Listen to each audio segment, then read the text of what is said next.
Yeah, hi everyone, it's Billy here. Hope you're all well. Just giving you an update on my health and some good news and progress.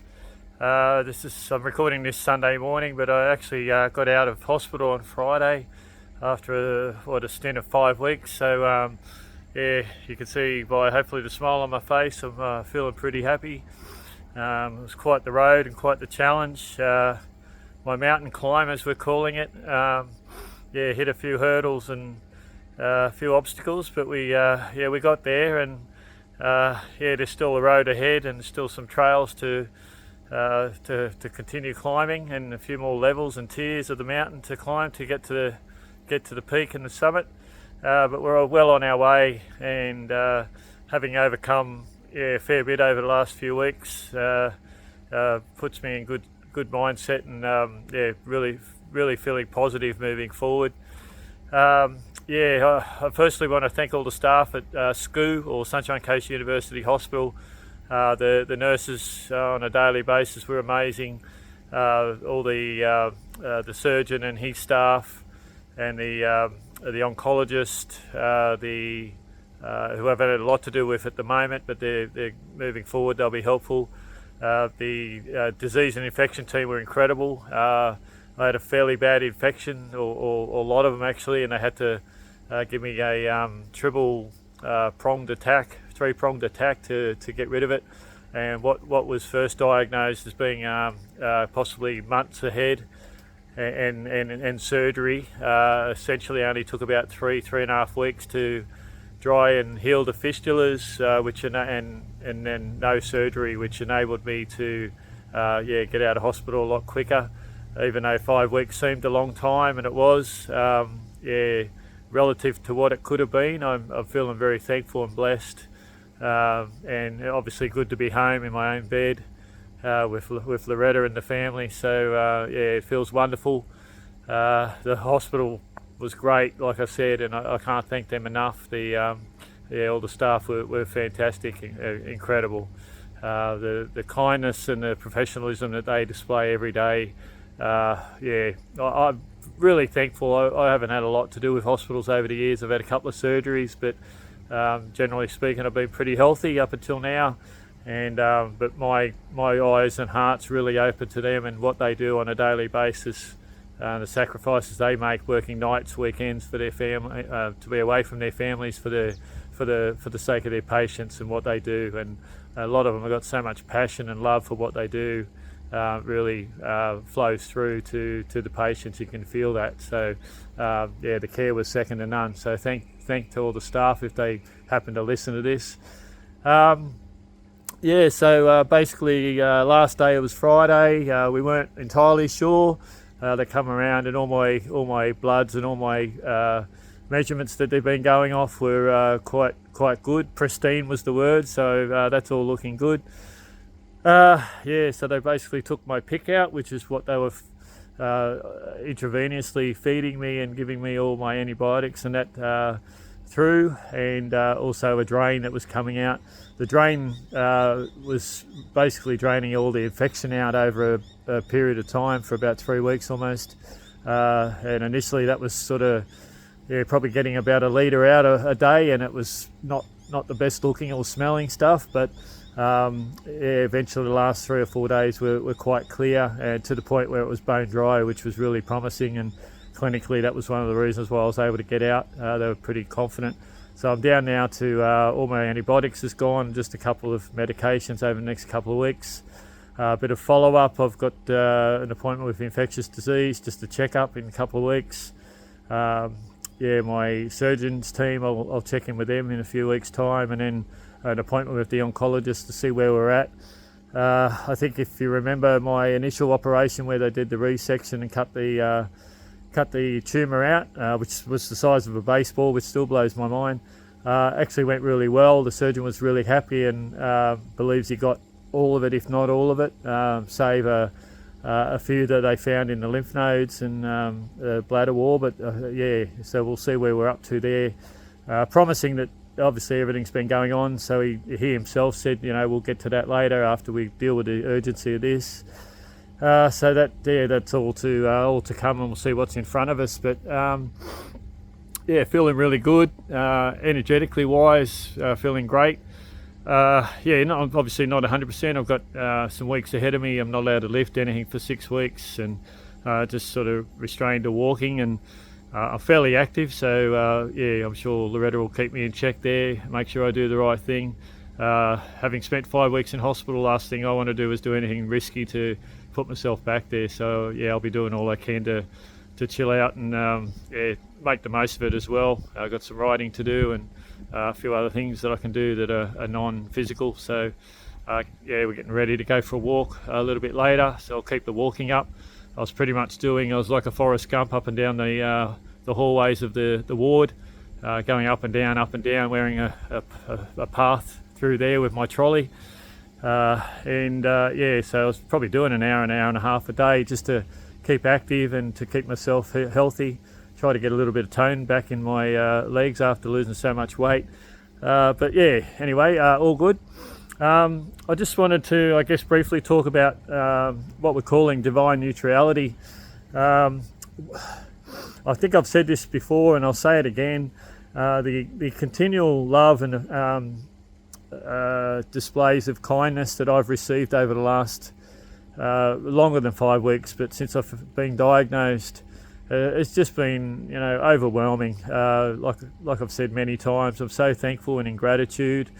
I went to a ceremony some months ago, and what I seen in that was before Christmas, and I actually seen a hard to describe, but an orangey yellow white global ball, and during the ceremony, and it came to me that was the gratitude ball, and I didn't know what it entirely was going to refer to down the track, unbeknownst to me what was ahead. But what came to me was that while that gratitude ball was expanding and getting out of my peripheral vision, so that's literally all I could see with my mind's eye, because I had my eyes closed, it meant that there was room for nothing else. So all the self-doubt, all the monkey mind and all those things just could not exist. There was no room left.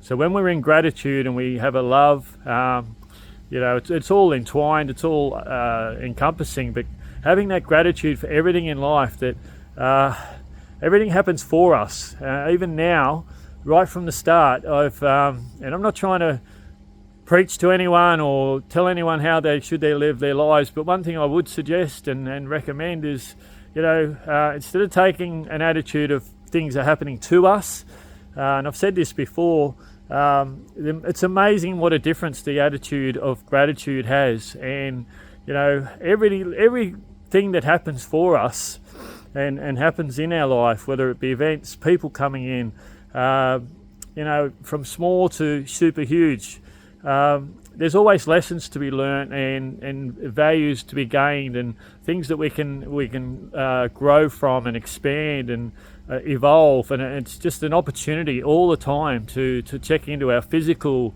and our mental and our emotional health, and we can learn and grow from that, and I always take that at every opportunity, and it's certainly helped me right from the start to not only get through this and strive to or survive. I've actually thrived through this. I've actually learned so much about myself and others through this period of time, and continue to do so. And I really think that's an attitude that's put me in good stead and held me well through the time. So if you're listening to this, it's not always easy. It's quite challenging at times, particularly when things are extra challenging. To then look upon it as a positive, and what can I gain from this? What can I learn from this? So I would suggest that and recommend that so strongly, because what it does, it removes the fear, it removes the anxiety, it removes the stress. It really does, which doesn't do our bodies any good. It we actually can thrive through these situations, and from a cellular point of view, it just does us the world of good, and it helps promote health and healing. And I strongly believe that that's been a big part of why I was able to heal from the fistulas and all the mishaps and challenges that presented themselves all those weeks ago. I'm not out of the woods yet, and I've still got to travel to go, but I feel like I'm way ahead of the game just by having that attitude. And regardless of what happens in the future, I'm going to continue that. That doesn't mean I don't have tears, I don't have bad moments. There's been a number of those where I've had to really take stock and take a breath, but ultimately if you have that awareness, you can flip that script quite quickly and compose yourself and do it in a natural, integrous way. I'm not faking anything. If it's hurting, then you've got to feel that hurt. If you feel angry and frustrated, you've got to feel that, but acknowledge it, have that awareness, and then be able to turn that around quite quickly. So there's methods that I use to go through that process. But it's quite amazing when you get to the other side.